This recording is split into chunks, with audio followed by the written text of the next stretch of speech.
中日对话7小时，就台湾问题展开激烈交锋，共识只剩下一点，而日本却松了一口气，这到底是怎么回事？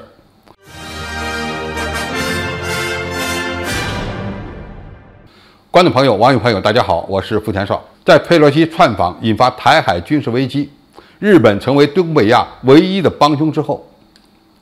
中日高层进行了长达7个小时的对话。要注意，这是一场持续时间非常长的舌战，证明双方对改善双边关系有着迫切需要，也证明双方的矛盾非常深。在众多问题上，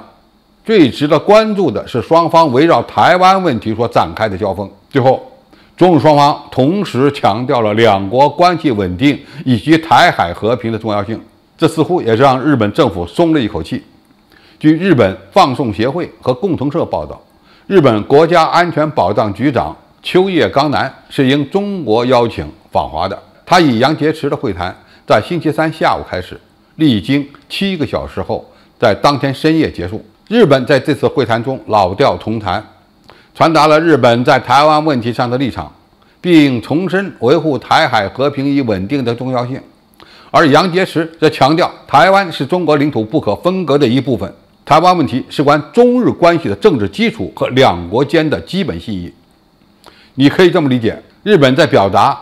对台海发生军事危机的焦虑，而中国则要求日本不要干涉中国内政，否则吃不了兜着走。今年是中日建交50周年，按理说是两国关系上一个台阶的良好契机，但是现在的中日关系非常危险。日本目前是美国在东北亚唯一承担反华和阻止两岸统一的抓手，而日本政府似乎很享受被美国的恩宠，在干涉台海问题时比美国人还积极。再加上中日两国在历史问题和钓鱼岛问题上的矛盾，双方关系面临着颠覆性变化的风险。就拿最近的事态来看，日本是亚洲国家之中唯一强烈抗议中国在美国众议院议长佩洛西高调窜访台湾地区后举行围台军演的国家。理由是中国将5枚导弹发射到日本的专属经济区内，这很明显是在碰瓷，是借机为摆脱和平宪法的束缚创造条件，强化了台湾有事就等于日本有事的概念。中国则指责日本在涉台问题上颠倒黑白，并指出日本的内阁成员参拜靖国神社之举为严重挑衅。杨洁篪呼吁日方保持订立主见，排除内外干扰，这个意味非常清楚，就是要日本不要事事按照美国人的意愿处理，保持中日关系的稳定才最符合中日两国人民的利益。对中国来说，在与美国的对峙过程中，最大的变数是日本。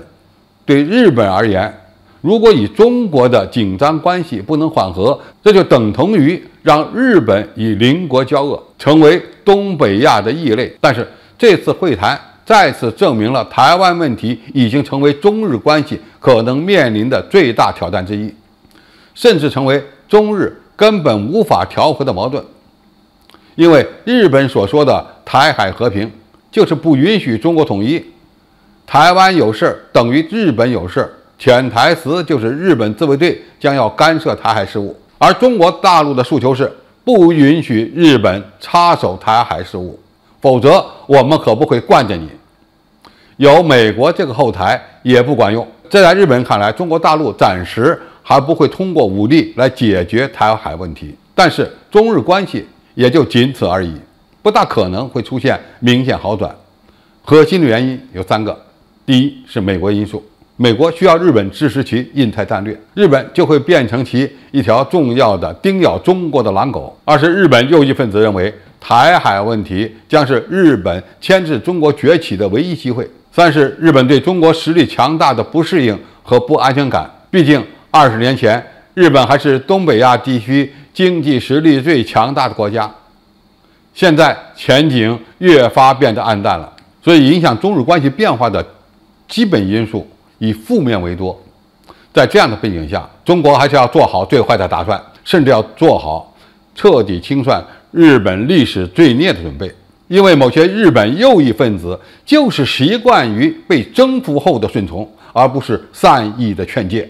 好，今天的评述就到这里，谢谢大家收看，我们下期再见。